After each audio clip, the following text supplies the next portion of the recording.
It reaches nearly 20,000 feet above sea level. It's the world's highest freestanding mountain. It's Africa's tallest, and climbing to the top of Kilimanjaro is a feat achieved by men and women for the last 120 years. But it's a huge challenge nonetheless. Of those who'll attempt the climb this year, 15 of them will be former Welsh Rugby Captains. Alfie, Ieuan, Gibbsy, Paul Thorburn, Bob Norster, Quinnell, great names from the past, plus reserves, and Gatland, giving them a hand, and all climbing for a cause. This will test everybody, certainly will, and there'll be positions or certain times on that mountain where you feel I want to give up. I mean, I certainly was hunched over my sticks going, I can't make another step. And, you know, if the weather closed in, I thought, I will die on this mountain.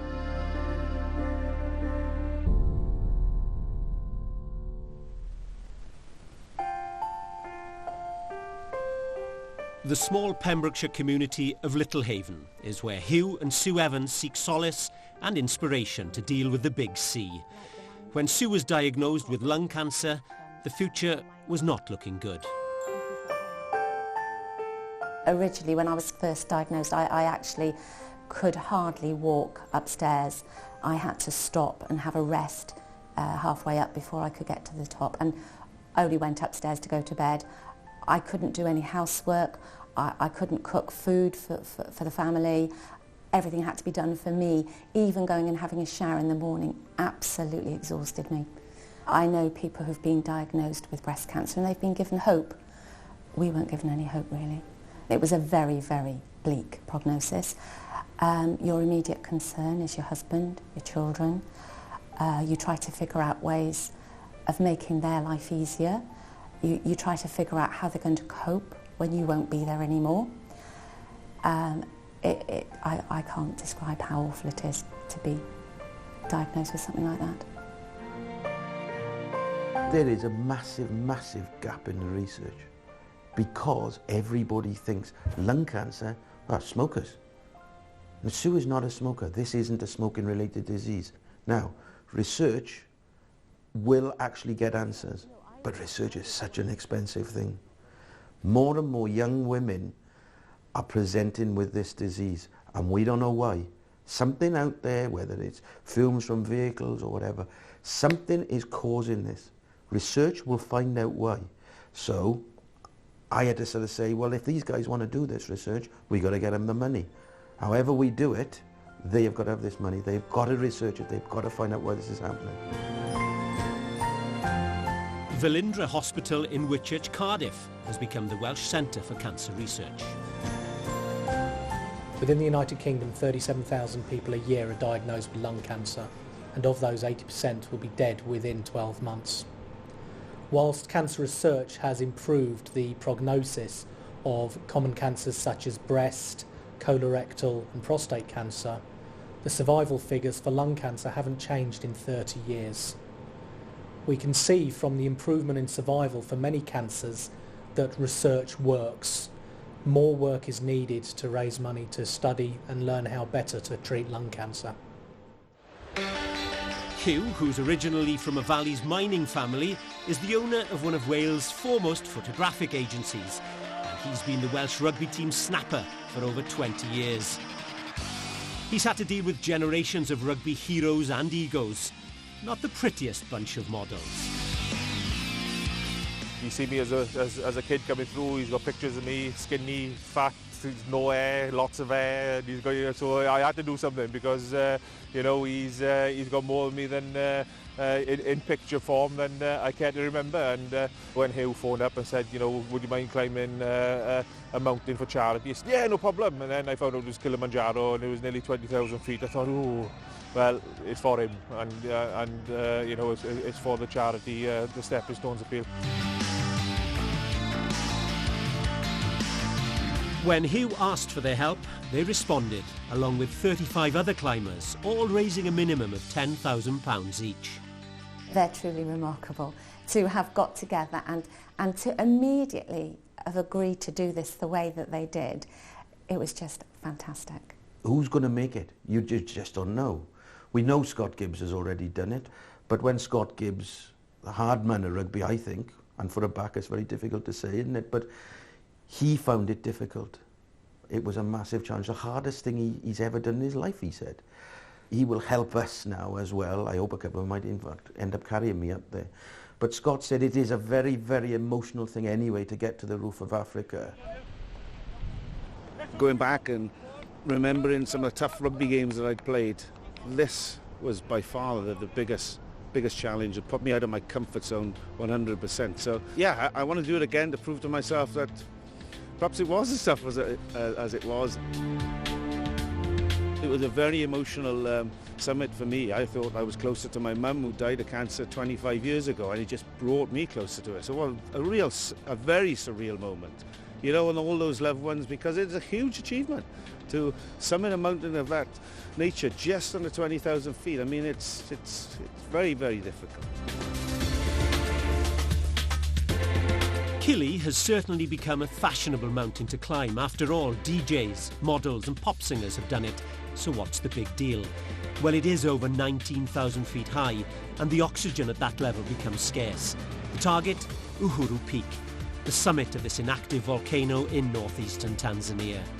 There's no doubt about it that not everyone on the Captain's Climb will make it, and each participant will find themselves exhausted and gasping for air at some time or another.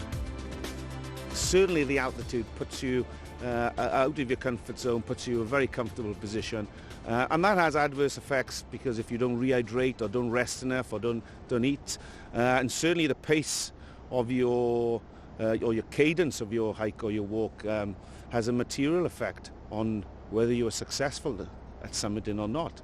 So all those compounded together with the nauseous feeling and the terrible headaches, the dehydration, but the sheer exhaustion of that final day, which can amount to nearly 13 hours on your legs, you know, covering over 5,000 feet in altitude and descending. I mean, it's all there to tax your body. Gibbsy's done it before, and he's just said, Scott, it's all in the head. And I'm sure some of it will be in the walking boots and some of it will be in the fitness, but I think the majority of it will be in the top 3 inches. And you talk about that in sport throughout your career, how you deal with situations, how you get around situations, and sometimes how you've got to go through situations. And this is going to be one of those where when you get off the plane, you've got to really make sure that the mind is ready to take on a big challenge. Let's not forget, this is a mountain that kills people. And while we were there last March, 2 people died on the mountain. So this is no walk in the park. This is no picnic. And you seriously have to look after your body. Otherwise, you'll be taken off the mountain or taken to a safer place where you can physically get more oxygen into your brain. And nobody wants to see anything, you know, of that nature happen on the mountain. So I think everybody will have to be a little bit wary of how much oil they want to bring to the party.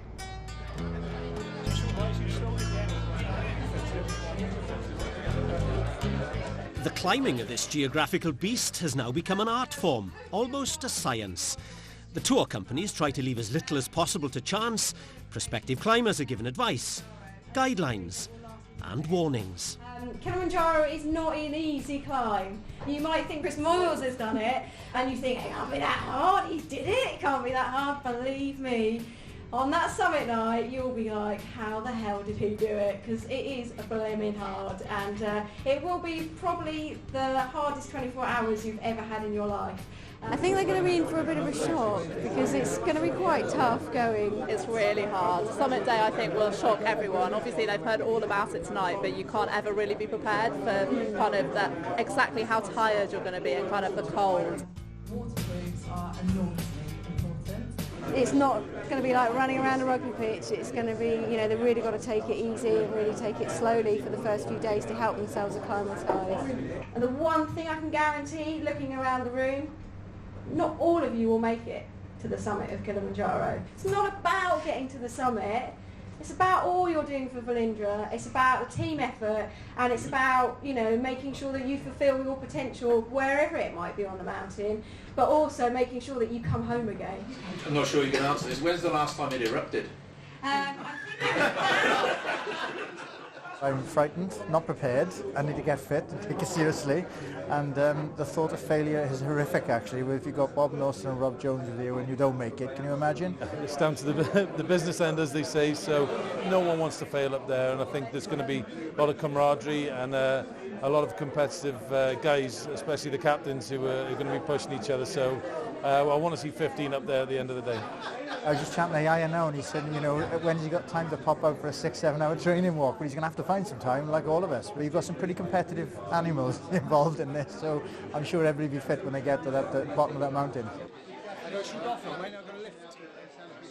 They say that the snows are not going to be on Kilimanjaro in 20 years' time, that they're melting. I probably think that most of us, when we get up there, when we realise what we've achieved, we'll be crying so much that we'll probably melt all the snow on Kilimanjaro. But, you know, to get emotional about something like this and to see these players getting emotional about it as well, because they know what they're going to achieve, it's superb. It doesn't get any better, does it? Let's be honest. Climbing Kilimanjaro for charity, even if you're an ex-Welsh rugby captain, is a big ask. And so the traditional gentle introduction to mountain walking occurs in the Brecon Beacons. Pen y Fan is the first peak to conquer. My brother-in-law had cancer and he's got over it with the help of Velindre. And you know, we are trying to raise as much funds as we can in order to put more money into research and hopefully eradicate the horrible disease. 3 decades of captains have joined the project. Not just liniment for the joints now, but new joints. Well, I'm probably one of the oldest. Me and Ted Butler are the elder statesmen, so I think we'll be the tail end Charlies, and I don't know who's going to vie at the front. I'm not sure it's about a race, it's about getting up there. That's the main challenge. Altitude is part of the problem, so I think you don't know until you get up there. 15 has-beens and some never-wasses. We're having a good go at it, and we've made a good start today. Spot the first timer. So need now some snow.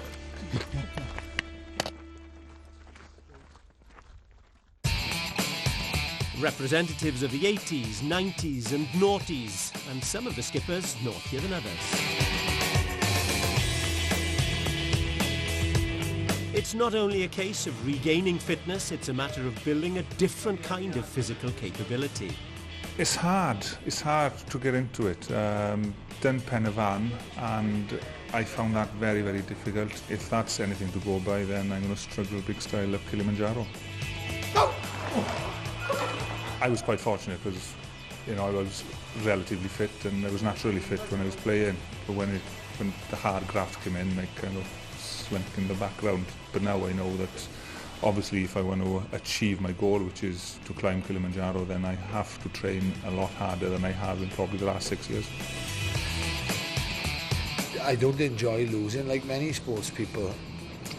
I want to get up to the top and, you know, just deny the pain.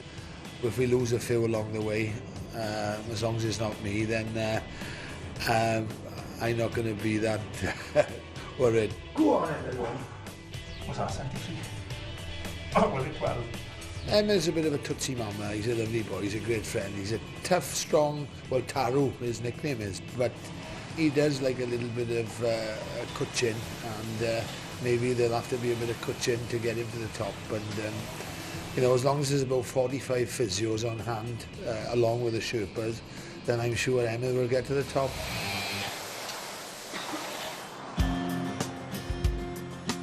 The fundraising effort so far has been phenomenal, but a lot more is needed.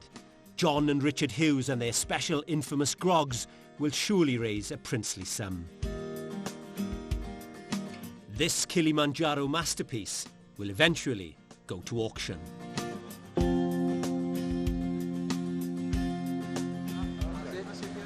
And the other participants have been working tirelessly to bring in the donations. Quizzes, product launches and prominent Welsh companies like Brains Brewery and Peter's Pies have become major sponsors. But the gap for more funding is substantial. If Wales weren't building up for a World Cup, present players would definitely be taking up the challenge. As it is, the coaching staff have thrown in their lot. Warren and Rob will hopefully coach the rest up the mountain. But with both embroiled in busy schedules, they'll be desperately hoping that it's not them who'll need the push-up. The Captain's Climb, as well as many of the fundraising efforts, comes under the umbrella of the Stepping Stones Appeal. We decided to launch the Stepping Stones Appeal to raise awareness and raise lots of money for lung cancer research. Previously to that, we'd raised something like £27,000 for lung cancer research. After launching the Stepping Stones Appeal in the last 15 months, we've raised over £150,000. So it's made a massive difference, and the appeal as a whole has really taken off. And so the fundraising at all levels is ongoing. Penavon in the Beacons saw the first preparatory steps. Snowdon would be the next. But how many of the participants really understood the scale of the great African rock? This is a very disciplined, structured hike. You know, over a period of 5 days. The discipline, or the line discipline, very much like an attack and defence. We had a captain that we couldn't overtake, so the cadence and the pace of the hike was very, very slow, very, very slow, but for long periods of time, 8, maybe 10 hours a day. And certainly when you get up into that 13 to 15,000 feet atmosphere, very difficult to sleep. The sanitary and the sleeping conditions are not the Four Seasons. The food is, again, you know, a challenge. So all those things chip at you, and certainly, you know, this starts to go. You know, because when you get fatigued, then the kind of coward in yourself comes out. And but certainly the last day is a very, very tough day, and I'd be extremely surprised if everybody summits. A convivial, warming pub in Bala, the overnight meeting place as 9 of the captains gathered for the Snowdon practice run. Another gentle day in prospect, spurred on by a royal well-wisher. I got a message here from Prince Charles, who's showing a great interest in this, and he says, "I just wanted to write to congratulate you on your achievements so far in preparing for this expedition and wish you every possible success with the climb later this year. What makes this expedition..." A molehill. A molehill compared with the big one. But it'll be all right. I think looks as if we're going to have rain, which I don't think we're going to have in Kilimanjaro, but we might not have minus temperature. I'm sure there's a phrase about the first step being the hardest. So once we get going, we'll see. You know, it's a couple of thousand steps today, and then tens of thousands come September. But the key is just to keep going, one step at a time, keep going, and we'll see how far we can get. But it wasn't by chance that Sir Edmund Hillary and Sir Charles Evans chose Snowdon to gird their loins ahead of Everest. On its day, Wales' highest peak can be a challenge for even the most hardy climber. This was one of those days. Some were prepared for all eventualities. Garin decided that a Blackadder-type fashion would do for him. The Ynys Bull Terrier, in the company of Rob Jones, and Mr Butler shot off ahead of the rest. And as conditions worsened, Mike Hall and Ian Evans went in pursuit. Rain, wind, mist and snow. I'm in the snow!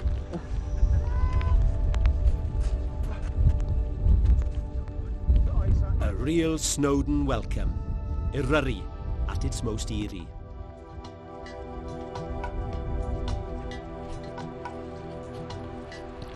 Still smiling.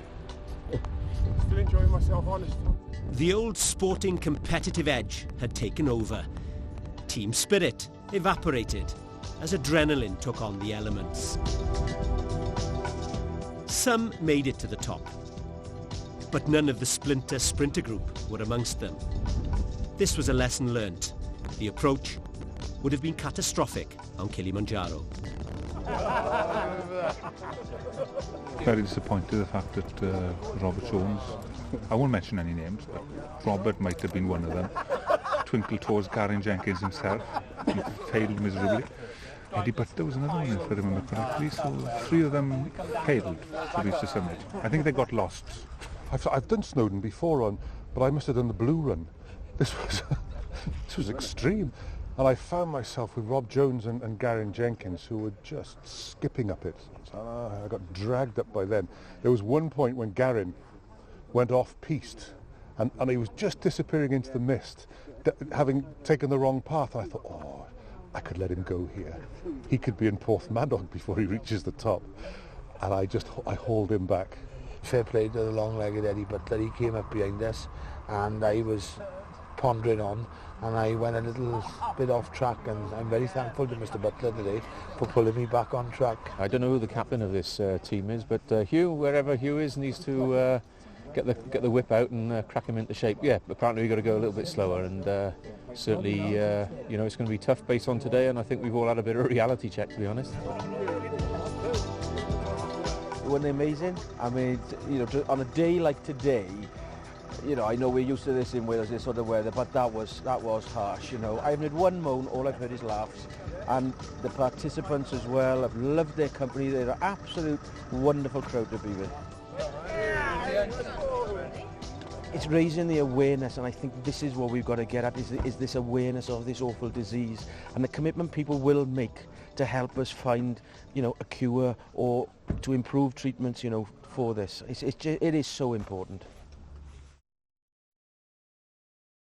It's a trip of a lifetime in the wilds of Africa, through the forests of Tanzania, and then you see the Stormont volcano. We had this moment as we were coming out of the escarpment and seeing the dome, the ice-capped dome of Kilimanjaro, and next thing these two vultures were circling us, and I thought to myself, my God, you know, they could smell fear or they could smell blood. But it was a good luck sign, the lamachai. So I'm hoping to see plenty of lamachai on the way that will give us that extra push to ensure that we can all summit safely and return safely. 7 days from base to peak, following the Rongai route.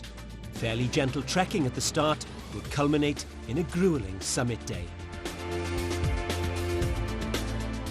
They were warned from the outset that Kili could not be taken lightly.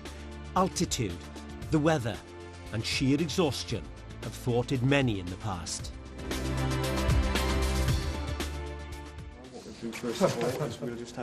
The University of Glamorgan in Treforest has played its part in the project. The oxygen chamber in the Department of Sports Science has provided some of the climbers with a simulated acclimatisation to low levels of oxygen. From 16% to 14%, down to 12%, the level of oxygen at 19,000 feet. This is what walking towards the summit will feel like, albeit for short periods of time. A higher heart rate, a lower ability to oxygenate the blood, headaches and nausea. It's this combination that could prevent anyone from dealing with altitude. The first time I saw Emir coming in here, and I thought he was actually going to start playing again because he looked so fit, you know, and I think perhaps some of the boys haven't been up here, but they've been training, you know, and I think they've got that head start anyway because they're fit mentally as well. I think a lot of it is going to be mental, you know, as much as physical, and I think they're in that position because they've been there before in international rugby. It's good, really, just for the mind to sort of get a sense of what it is going to be like when you are, you know, halfway up the mountain. You know, you do begin to feel a little bit of shortness of breath, you do begin to feel a little bit of the headache coming on. I said this sort of prepares you a little bit, and perhaps it'll stop the panic coming on, and I think probably the panic is probably one thing that probably increases that shortness of breath, you know, so I'm glad he did it. I said when that sensation kicks in now, at least I'll be able to think, you know, I know what it is like, so I think it's beneficial. As with any squad, there were some late replacements due to unforeseen circumstances, and as with the 2005 Grand Slam, Gareth Thomas had been replaced by Michael Owen. The genial number 8's premature retirement from rugby giving him the opportunity to join the gang as the youngest of the captains. Yeah, hopefully it'll be the same sort of results as that. So I wasn't even on a substitute bench this time. I was nowhere to be seen, but they got pulled in from somewhere, and I'm really looking forward to it. I woke up Penavan this morning, and that's the extent of my preparation, but hopefully that'll be enough. The weather on Kili varies greatly as any climb progresses, from tropical savanna to glacial sub-zero temperatures. And so all the prospective climbers had been collecting, borrowing and experimenting with all sorts of equipment. The talk as the 50-plus group gathered at the Vale Hotel for the first leg of the journey was about their fitness levels, their preparations and the content of their rucksacks. I thought I was going to have a bit of a sleep in this morning, but woke up pretty early, just making sure that I had everything packed and trying to fit everything in my bag. So yeah, a little bit nervous because I don't know if I've done enough, but I think it's all in the mind anyway. So You know, you just got to mentally prepare yourself to know, and a few times it's going to be tough up there, and you just got to dig deep, and that's what it's about. I know a couple of the boys have been searching the net and watching videos and bits and pieces, but you know, I think you just got to take everything in your stride and prepare for it, and you know at times, you know, you're going to be a bit cold, you're not going to enjoy it. You know, you'll enjoy it retrospectively, but it's going to be tough, and you're just going to have to put the mind over matter at times. I can't fit everything in. Garen's going to have to carry a bit of mine. Well, I've been very thankful the Royal Regiment of Wales have lent me a lot of the gear, so it saved me a couple of... I thought the goat is coming there as well. Well, the goat is in the rucksack. The sartorial elegance of Garen Jenkins had been a source of discussion. His attention to fashion for the big one didn't disappoint.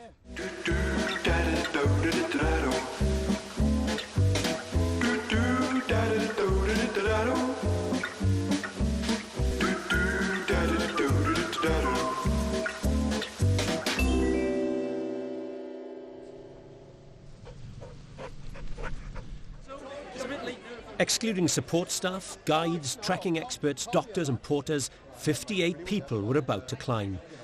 The youngest 19, the oldest 60.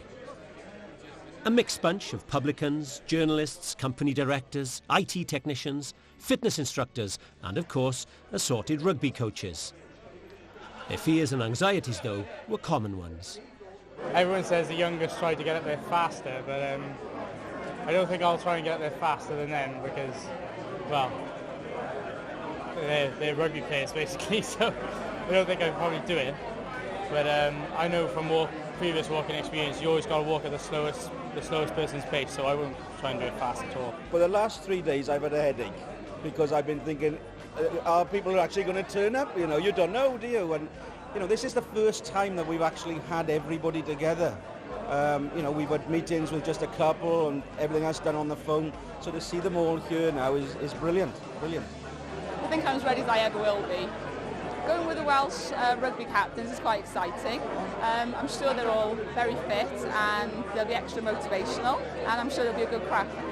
They say there's more fear in the anticipation. Yeah, I suppose it's like being in the dentist waiting room, isn't it? You know, you're always feeling the worst. Yeah, but the pain's over very quickly there, isn't it? This is a bit more long. I've never been in the dentist for 7 days. Oh, well, I didn't clean my teeth regularly, so I was here quite often, Kenneth. But I think, well, you know, we both, you know, done a fair amount of walking.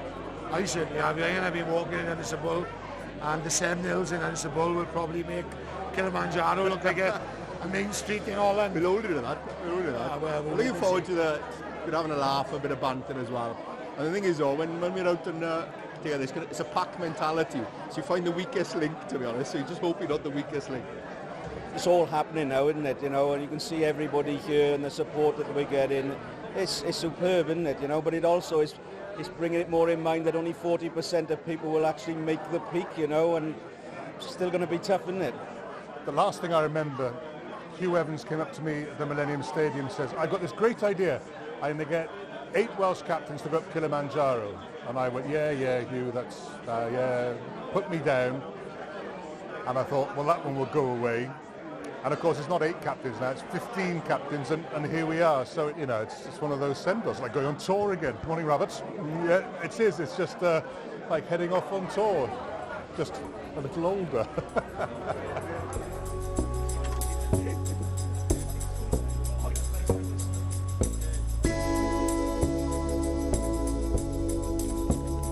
It would be a long testing trip, and for some of the elder statesmen, even leaving Wales was a tiresome business.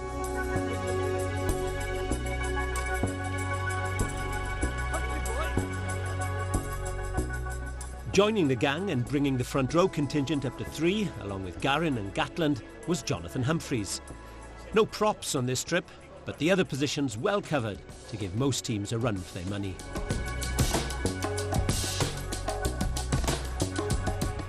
From Wales and other Welsh corners of the UK, 58 intrepid travellers on their way to Tanzania on the Captain's Climb to combat Kili and cancer.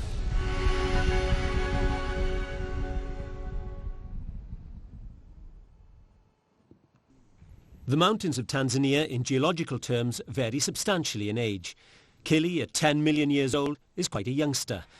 But age, sex and beauty have little to play in who eventually gets above the clouds.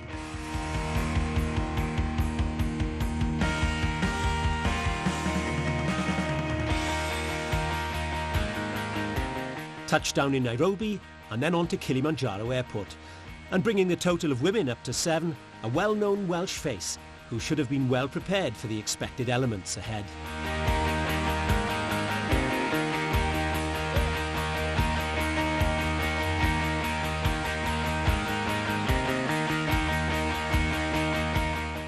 Arrival at Arusha, according to the plan, would allow one night of comfort before a week under canvas. But the inevitable had happened. Lost luggage. A lot of lost luggage. Check-in with no clean underwear and deodorant to look forward to doesn't quite have that same feel-good factor.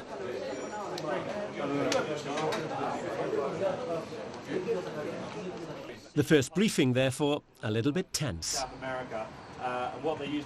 But the good news, there'd be a huge entourage of porters, cooks and guides to look after the group. All right, does anyone want to have a guess about how big the portering crew is? 200 portering crew. Okay? So we are not travelling light. Top 3.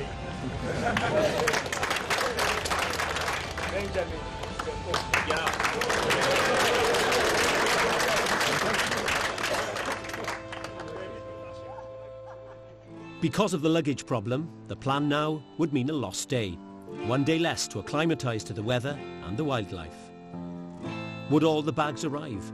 Or would the frustrations mount and the tour organisers come under further stress?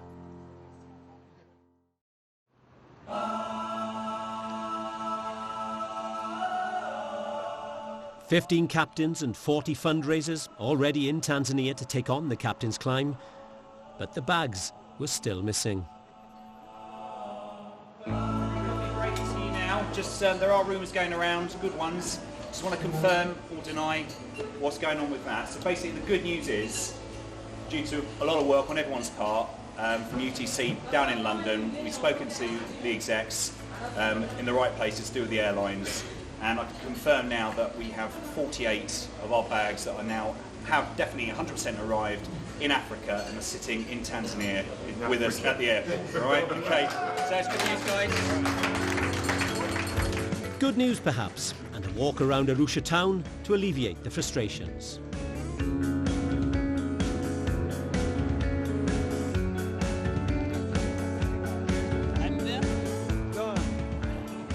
For some, the mountain has a greater, more personal significance than for others. Kilimanjaro is a symbol of the love in my life, if you like. And I know that sounds pretentious, but if I tell you the story, you'll see why. We were out here, my husband and myself, 3 years ago.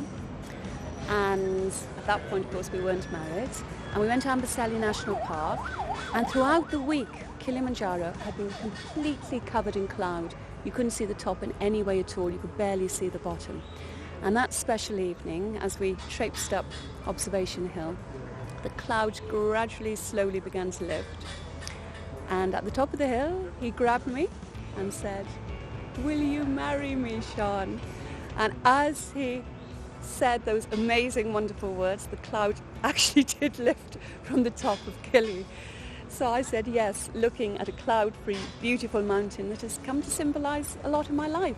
And at that point, I said, yes, of course I'll marry you, and I'm going to climb Kilimanjaro one day.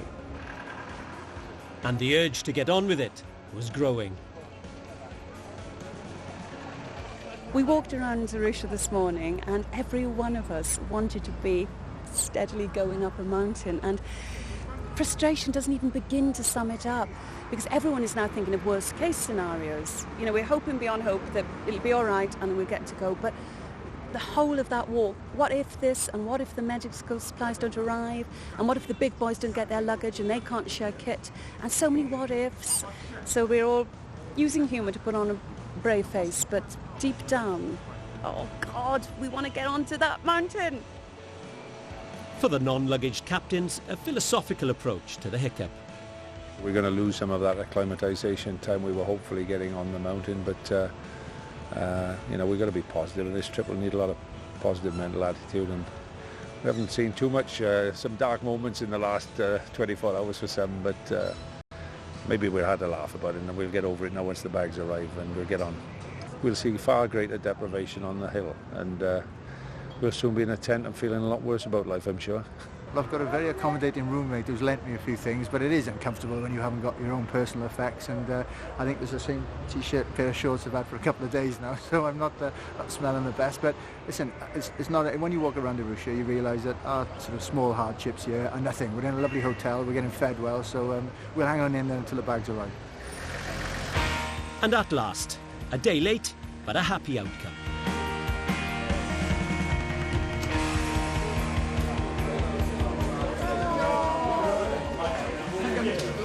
I always believed I'd see the bag again.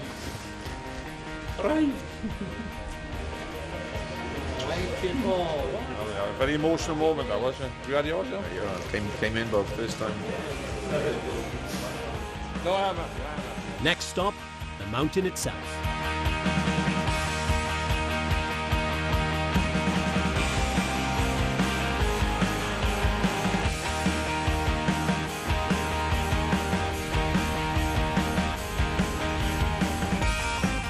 The drive to Kilimanjaro National Park cannot be mistaken for anywhere else but Africa. The mineral mining area around Arusha soon becomes an agricultural dependent zone. Coffee, bananas, avocado, papaya and passion fruit the main produce. But it's becoming an ever drier zone, and the crops are slowly diminishing in what is already an abjectly poor region. The children, of course, love seeing the whitey people coming through. Climbers usually have sweets or chocolates to bring smiles to their faces.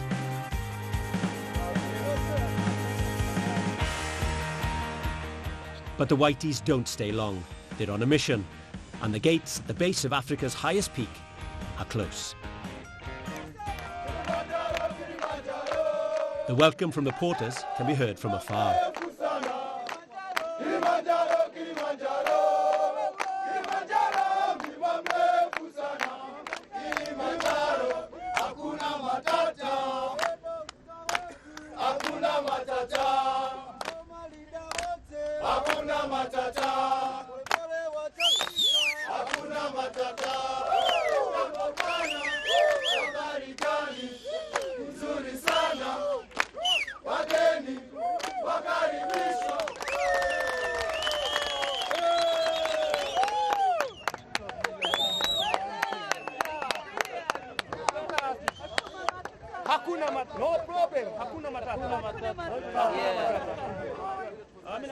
The tents, the food, the water and all the other necessary trappings are ready to go.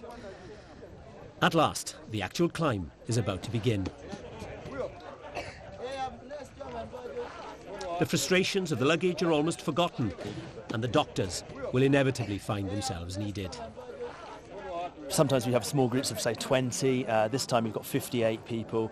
I think quite a few egos, people keen to get to the top, a bit of summit fever, that kind of thing, which we've all got to, manage along the way. But sometimes it's not just the altitude problems, it's the earlier problems, blisters, diarrhea, vomiting, these kind of things that crop up every time. We know it's going to happen, and it's a matter of managing those things, and most importantly, looking after each other and letting us know when there's a problem so that we can obviously help them. I'm confident. I mean, these guys are driven and determined, which is great. I think my problem is going to be reining them in the face of, altitude sickness and other things which you just can't push on. I mean, if they get stopped by altitude, that's altitude and that's a lottery. It's not going to be to do with them or their fitness. And that I think is going to be a hard lesson for some of them. But in terms of, motivated people to go up a hill, I think we're okay. But under orders, I've got to come home. So as long as I beat Hawley up, I'm happy with that. So, well, you never know you're going to go with the altitude and everything, so hopefully I get to the top. I'll be trying hard. Oh, I can't wait. I've been waiting for a couple of days now to get the bags in, and when they came in last night, all excited, because I had to get rid of about 10 kilos from my bag, but once I got the food out, it was easy. And just so the porters take off now with a lot of the equipment, and it's nice. It'd be nice to get that bag on our back and get away. I think it's been a bit frustrating. 2 days around the hotel. you carb it up. You know, we're going tomorrow, carb up. We're going the day after, carb up. It's like playing Bath in the quarter-final when it got rained off. You know, it's that type of situation where we're ready to go now, burn some of those calories off. You know, I thought it was celebrity. Fuck, I've come here to try to lose weight. I've put about a stone on before we start. So I got to do a fair amount of walking. Have a good trip. Enjoy yourselves and stay safe. Finally, the off, at a very slow pace.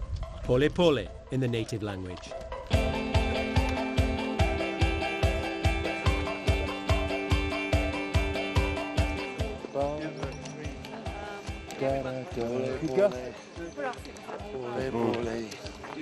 Jumbo jumbo.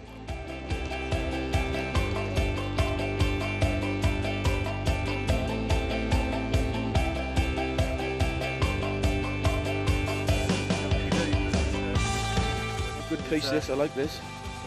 Nice and slow. Let's keep it going.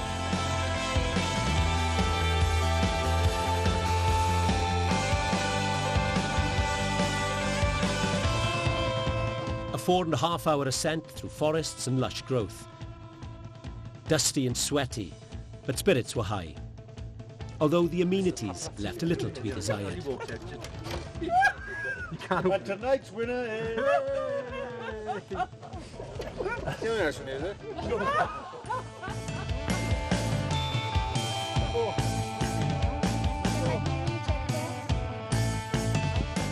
The local inhabitants, human and otherwise, were oblivious to the wealth of rugby talent walking past.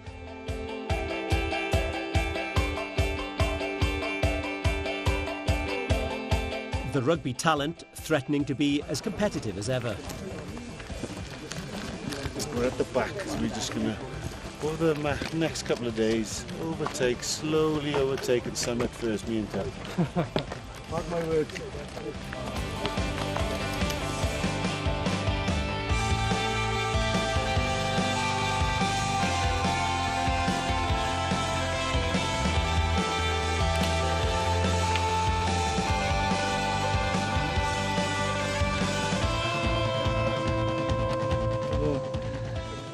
Fair to middling, down to 100% today, so my term's pretty low, that is.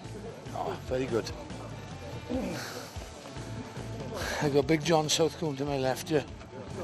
What an inspiration. Man of Thantris, ancestor. Well, you got Bowman as ancestors, haven't you, John? Bowman, yeah, absolutely. So he's a fine archer. Only when there's strongbow involved.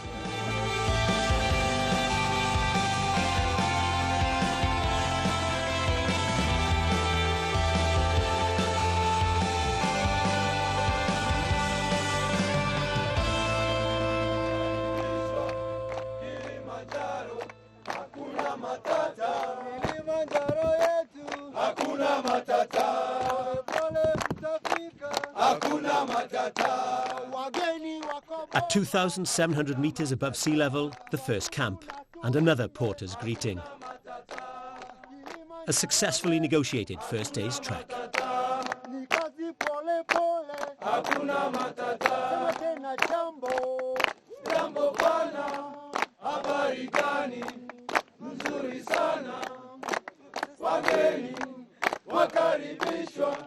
Kilimanjaro, hakuna matata. I love it. I love it. It's been a tougher day than I thought, because look at the itinerary. It says we're walking on nice farmland, but it certainly wasn't that. It was terrain which was quite difficult to walk on, but good things, we're all here now. We're just settling down on the first day and having a wash and hopefully have something to eat then. I think a few people have complained about the odd ache and a couple of people out of breath, but nothing major. So despite the unadventurous start we had, I think we've got into it, we've settled into it, and just look forward to a few more days of walking there. And we're probably carrying about 10 kilograms each, and they're carrying 2 bags, which are each about 14 kilograms. So fantastic, the speed that they go up. And you look, most of them are in sandals and flip-flops and ill-fitting trainers, and there's the rest of us in the stoutest boots we could possibly find. People have worked hard behind the scenes to get people's luggage here. We know our legs are now working, and it's going to be a challenge every day, but it's for a great cause, so please dig deep in your pockets, and if you can spare every penny, that'll be great.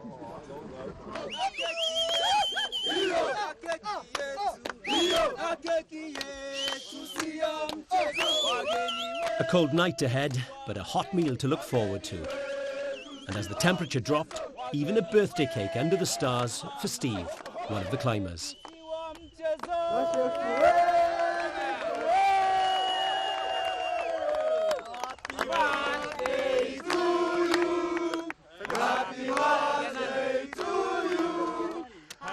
The hard work still lay ahead, so everyone needed a good night's sleep, even Garin and Emyr. Are we decent? No start? No start again. No start.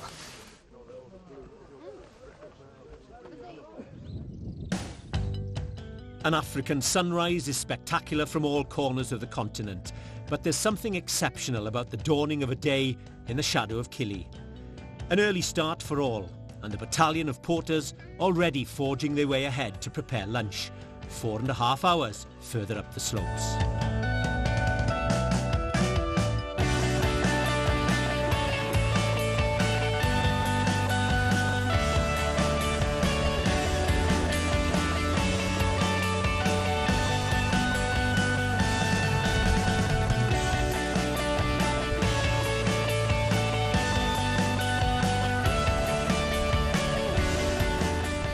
Tummy trouble, though, was already taking its toll. SQ, merciless with his ex-back row partner. What's happening now then? You interview with me? Yeah, just quickly, because we're concerned about you. Just no talk. I know you were very well last night. It's been a tough morning. How's it gone? Tough. No, I'm spent most of the night outside of my tent, vomiting and a serious dose of diarrhea, but felt a bit weak to begin with, but thankfully one of the Sherpas grabbed my bag and managed to get up here. You do realise that I found out that you got to pay for the Sherpa to carry you, and he's been round there looking for you, and it's going to cost you some money, so how are we going to get around that? Well, I've had a chat with him now, and basically I said that I'm going to carry the whole bag up on the last stage on summit, so it'll be fine. The slowness of the trek, I think, hopefully has given everyone the opportunity to be as successful as possible, whether that's Kibo or Gilliman's Point or Lulu Point, whatever your destination is going to be. But to go slow is probably going to give you the most successful outcome. But talk about the banter, walking with Ian and Gibbsy and Bob Norster, there's been many, many laughs. It's great, and I think all the other fellow participants have hopefully they've jumped on board, and they're in with the banter as well. I think that hopefully the bonding is going to hopefully get as much people to the top. A hearty breakfast each morning, just about giving enough energy to complete the next leg. And the coldest night yet heralds the news that bugs and illnesses are starting to cause problems. Poor old Peter diagnosed with tonsillitis and unlikely to be able to continue. I felt it yesterday. I was really struggling uphill, and you try to sort of think, oh, it's just altitude, but there's a feeling that it's more than altitude, and you can sense something coming on. When you've suffered with it in the past, you really know what it is, and throughout the night last night, I could just feel, my gland swelling up and my temperature rising. So this morning I diagnosed tonsillitis, and I'm on antibiotics. I talk about getting, but there's no way I'll make the top. But the show must go on.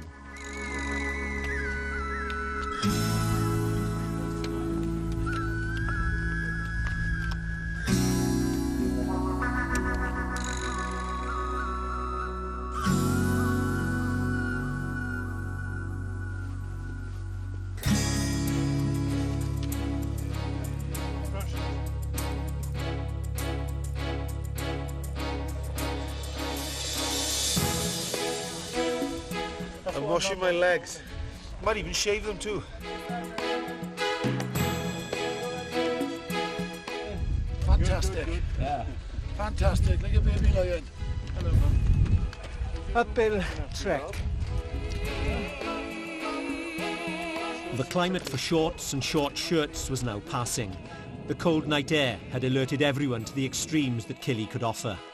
This day's climb was more rocky and the ascent a little steeper, and of course the extremities were yet to be reached.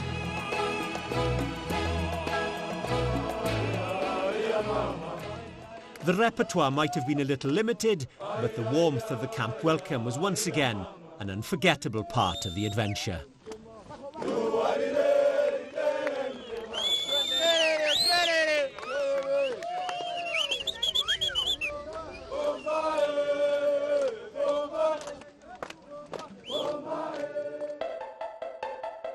The climb now was reaching the penultimate stage of the ascent, the climb to Kibo and the last camp before summiting. The spectre of the final nighttime push already turning in the minds of many. The big challenge almost upon them. The trek to Kibo had been billed as traversing the slopes of Kili. Not steep at all, but a steady climb into a rarer atmosphere.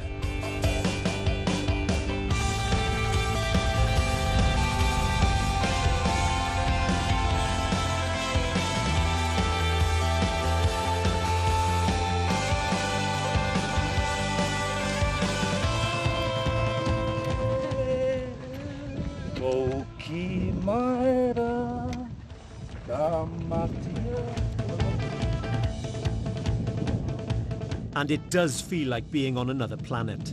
The remnants of a fatal air crash, giving the surroundings a touch of the macabre. You know, we were just speaking to the Sherpas there in my fluent Liberian, and they were saying it's going to be mighty cold tonight, so yeah. I may have to put a few layers on you, Robert, because you are a racing snake, and I'm carrying a bit of jelly around the bellies, which will hopefully add for one layer tonight, so I may be one layer less than you. The hardest thing mentally is the fact that we just walk in very slowish pace, always making the climb, but we're walking on hours and end. Well, Rob, camping. You were a racing snake. You service, you run. I was always a diesel. So the manimal now told me, Scott Gibbs, that an old diesel will do well up there tonight. Take a bit of turning over, get her going, and hopefully we'll chug up the mountain and it's mentally, isn't it? It's a mental thing as opposed to a physical. I'm a great believer, Rob. Of course. I think we can only feel one pain, can we? So if I'm struggling tonight and my chest is wheezing like a piano, give me a kick in the shins, so hopefully that pain will override the chest. And I'd expect the same from you if I'm in that position. We'll all work together, support each other. Give us a bit like of the local, good old days. Give us a bit of local lingo. Well, Sandy Sana Mosa Contara Contida Mosakamona. That is, the mountain is difficult, but if we stick together, never give up, we conquer it. Never back down, never lose faith, we'll get up the top. Fantastic.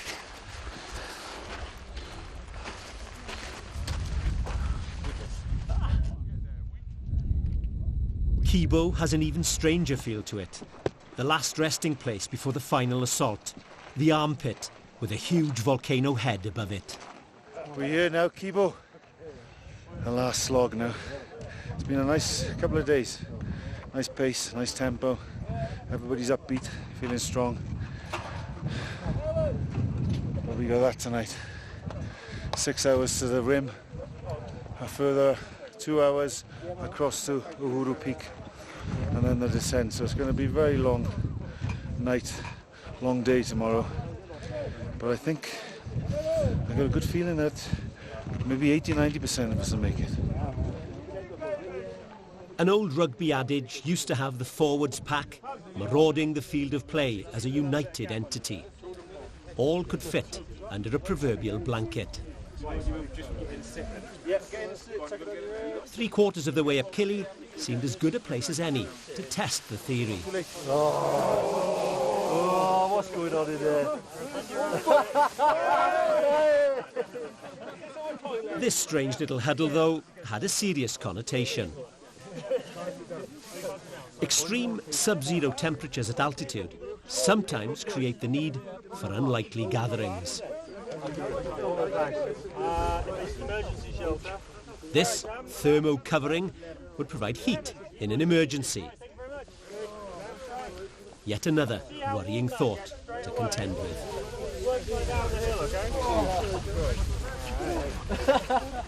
Go next, trying to work out a way of getting all you captains together on the hill so we can... The expedition leaders and medical staff have worked wonders to get everyone up to Kibo. The last briefing, though, is not for the faint-hearted, and reaching Gilman's is the main objective. Hansmire Caves. It is the halfway point to Gilman's. It's been 3 hours walking there. Pretty much, you know, you're in the depths of the night, so it's 3 o'clock in the morning, it's cold. When you get into the caves, the boys will have a nice welcome cup of tea, maybe hot soup and some biscuits for you, okay? We'll be carrying some as well, but 15 minutes break, that's all we get. Any longer, 3 o'clock in the morning, looking at altitude of 5,200 metres. So assessments will be made at that point, whether or not you wish to go to the summit or not. And of course, everyone's here because they want to go as far as they can. And some people have got more desires to go further than others. But at the end of the day, and I've heard it said today, you know, I just want to get to the top and not worry about anything else. And that's fine, but unfortunately my role is a little bit more than that I've got to get you back down again. And so that's where the experience and the way I look at things will always be different to the way you see it. And I may come across a little bit harsh, but unfortunately we've got to live with that. In the night, I feel extremely unsteady when we're going up there. You're knackered. It's, you know, you've had about 3 hours rest. It's pitch black. You've got someone standing in front of you there, so your vision to sort of stabilise, you know, work out where you are is pretty bad. And you've got one of these torches giving you some dull light on the rucksack. And for 6 hours, you're going like that, okay? You start to occasionally feel a little bit unsteady, all right? That is normal. Okay, if you can then stabilise yourself and then you're fine, you've got none of the other symptoms of headache, nausea, vomiting, you're probably okay. If you're a bit concerned, please ask one of us to check you out, okay? Right? Ataxia, what will we do when we come to speak to you? We'll ask you your name, we'll ask you if you know where you are, what sort of rough time it is, those kind of things, to check that you're still with it, okay? Then we'll also ask you to do a quick test, which will be a heel-toe walk. Now, some of you may struggle even now to do that, or even at sea level, okay? If up at that point there, you are all over the place, that is one of the earliest signs of some swelling in the brain, and unfortunately you're going down at that point. That is not a discussion at that point, and that's why we're doing it here, because part of that swelling of the brain makes you think you're invincible. It's very hard for us to have this communication with you, or for you to say, yes, I think I should go down, right? So you will be pushed down, or the porters will drag you down at that point, and we don't want to be, we're trying to get that through to you. We don't want to fight at that point, please, okay? I'm realistic, you know, I'm going to go there and just say, you know, I want to get to the top, but I'm not going to be stupid about it. I mean, it's not going to be not getting to the top because I can't do it. It's because the altitude's got me, and it's not because physically I can't do it. It's mentally I'm gone, you know. So that's going to be the thing, and it's just making sure that, you know, all of us are aware of the people around us, and I think the most important thing for everyone is safety first. You know, we all want to get there, and if we don't, you know, I think everyone realises now. When we first started, I think you talk about the captains and how competitive they are, and someone said, oh, if you don't make it, you know, someone would take the mickey at them for the next 20 years, you know. But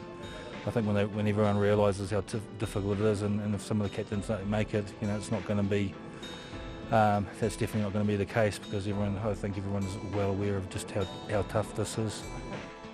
We were all slightly pensive last night. It almost felt like the night before an international. You know, everyone was getting their kit ready and chatting about what it's going to be like, etc.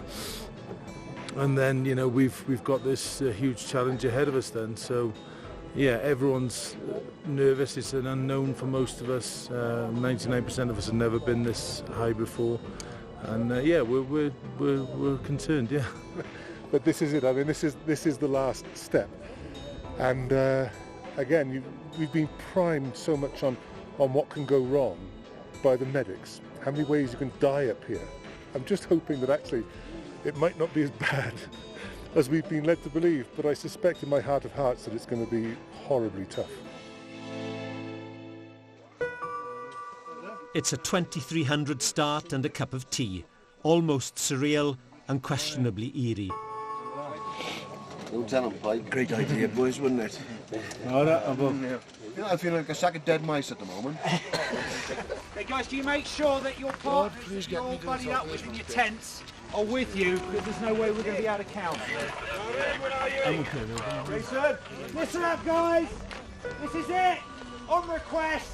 There's always tradition of what we say just before we go. And it is, gentlemen, ladies, start your engines. Let's go. A long time ago, I can still remember when the walk-in used to make me smile. Pass me the trunk again. And he said if he had his chance, he could make those captains dance, and maybe we'd be happy for a while. Good luck out there, chap.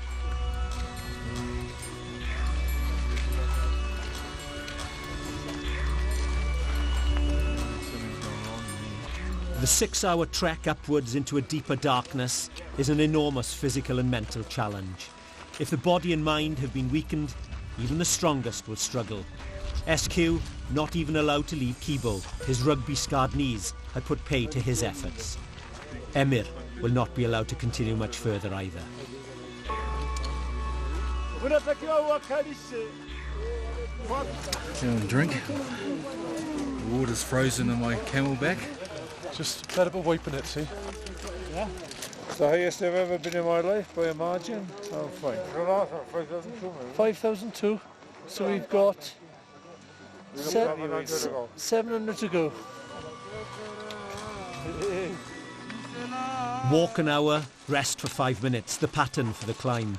The strain on the body can't be explained to the uninitiated. It's hard. Keep going, keep going. Very hard. Eventually 5 hours becomes 4. The guides are telling you 2 hours and then 1. Reaching Gilman's Point on the actual volcano rim is a unique feeling. It's the summit of Africa. Although Uhuru Peak is the other side of the crater.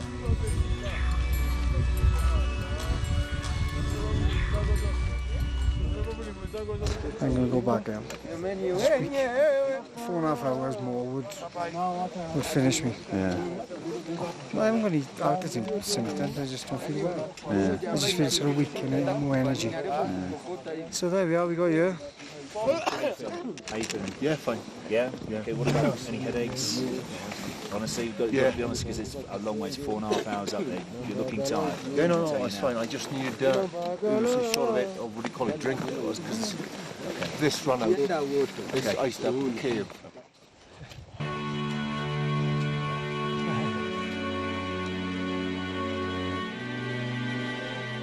"15 ex-Welsh captains stood on Gilman's, and 11 were able to push on. A tough climb. Come and sit by me, Al. Let's go over here. Mr. Howley looking like the nuke of the north. There he is. Look. And Mr. Evans. That was harder than we thought it was going to be, boys. That was very hard, that was. Oh, bloody torture in fairness. Lactic acid. I mean, just see a path of people going down there. Yeah. That's just teasing us. What a view.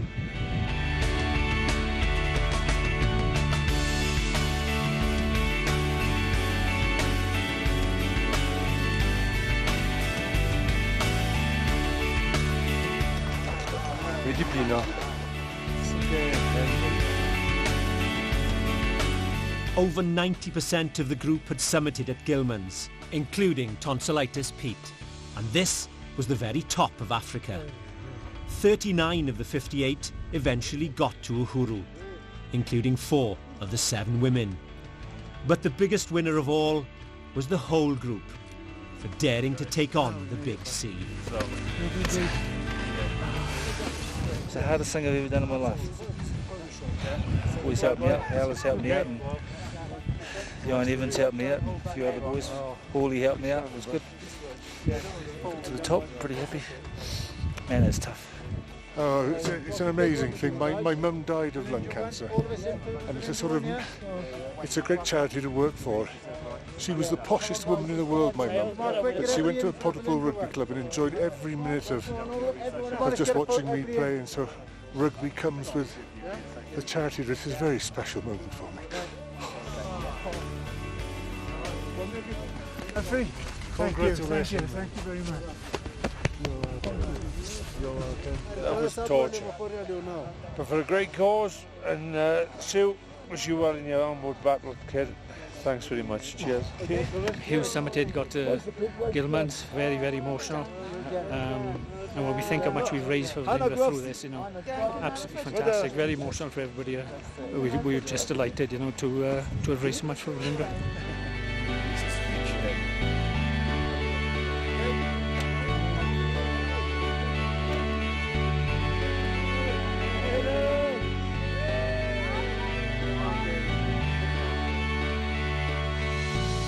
From the very outset, the enormity of the challenge was accepted, even if not fully understood. The incredible effort of the expedition leaders, organisers, doctors and porters to make the climb a success, almost beyond words. As it got tougher, the captains and all the other participants just dug deeper.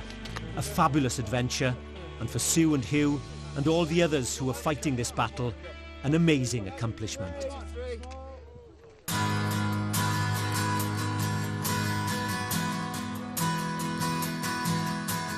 I tried to persuade myself that it was just going to be a really long walk, but it was just unbelievably difficult, and asked a lot of questions of myself, whether I could actually do it to the top.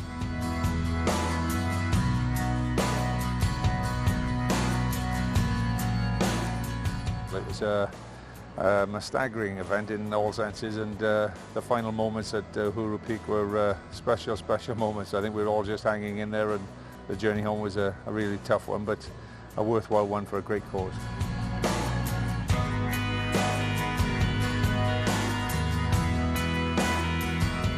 Unexpectedly, the most challenging thing that I've done from a sporting perspective, mentally draining, exhaustion.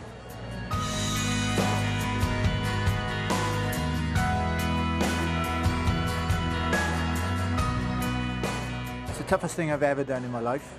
Is a wonderful experience, which was, I think, we'll look back on for a long time.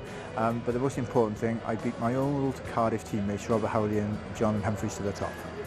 Tell you what it is, it's a spiritual voyage. You get up there and you get inside your head, and it asks some very weird questions of you, and you have to tackle some interesting things, and your brain takes you to some strange places.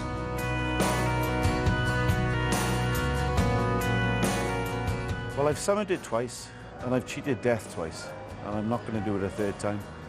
That said, what an incredible experience to do it with such a great group of guys. You know, the emotional fatigue, the kind of mental attitude, and the physical aptitude that it takes to summit and descend safely, I think was underestimated with all of the group. A bit disappointed that I didn't reach the top, but instead that, it's nothing to do with us, it's nothing to do with individuals. I experienced probably what lung cancer sufferers went through. Can't breathe, very, very difficult circumstances. I managed to get down the mountain with lung cancer sufferers. They're like that all the time, and it was a big eye-opener for me. The lack of sleep, the diet, the dysentery, and everything else there, you know, the toilet facilities made it probably the toughest 6 days of my life.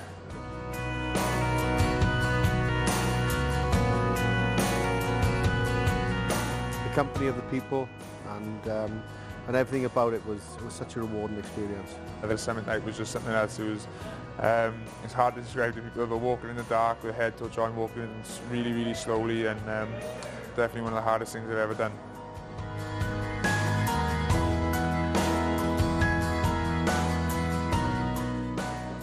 Mr. Holt, I'll be phoning you when I get back, because I got head of a 30-year-old, knees of an 80-year-old, so I need you to sort them out for me. But more than anything, you know, it's been a huge experience, and the money raised, you know, and the guys who went up to the top. Unfortunately, I didn't make it, but thank you for everybody who's put money in the pot. I don't think anybody quite fully understood how much of a challenge it was. But was it worthwhile? Very much so.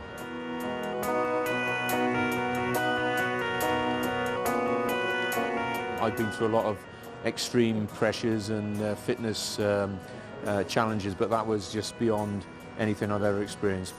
For me, ask questions of you physically and more so mentally, and probably summing it up, it was the hardest thing I've ever done in my life. Until you've done it and experienced it, you know, you can't sort of convey the words. So it was a hugely challenging experience. You know, I was tremendously delighted to reach the top, but you know, even if I hadn't, it still would have been, you know, something that I'll never forget and will live with me forever. I've met friends on this trip that will be with me for the rest of my life.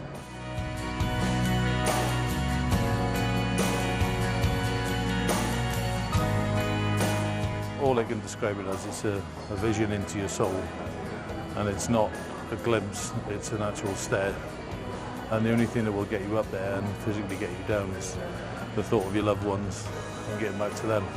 The trip's been the hardest thing I'll ever do, and a lifetime achievement.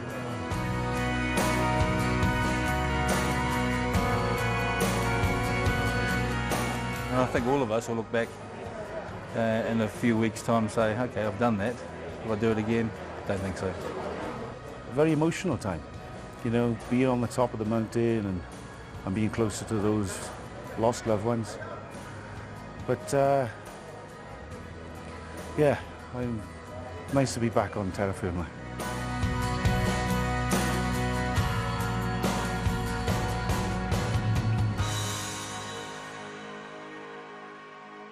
You've now seen on the programme what we went through for 6 days. It was horrendous, and we've been to places that I didn't think existed. We've raised £300,000. That's fantastic. You know, that'll go a long way into helping, you know, with not cures but treatments. But we've got a long, long way to go. £1 million target. The people out there have got this sort of money. We need that money. We've got to get it there, and then we'll get these results. And hopefully I'll never have to climb Kilimanjaro ever again. To support the cause, text CLIMB to 70099 or visit ValindraFundraising.com. Texts cost £2 plus one message at your standard network rate. Valindra will receive a minimum of £1.72 from each message sent.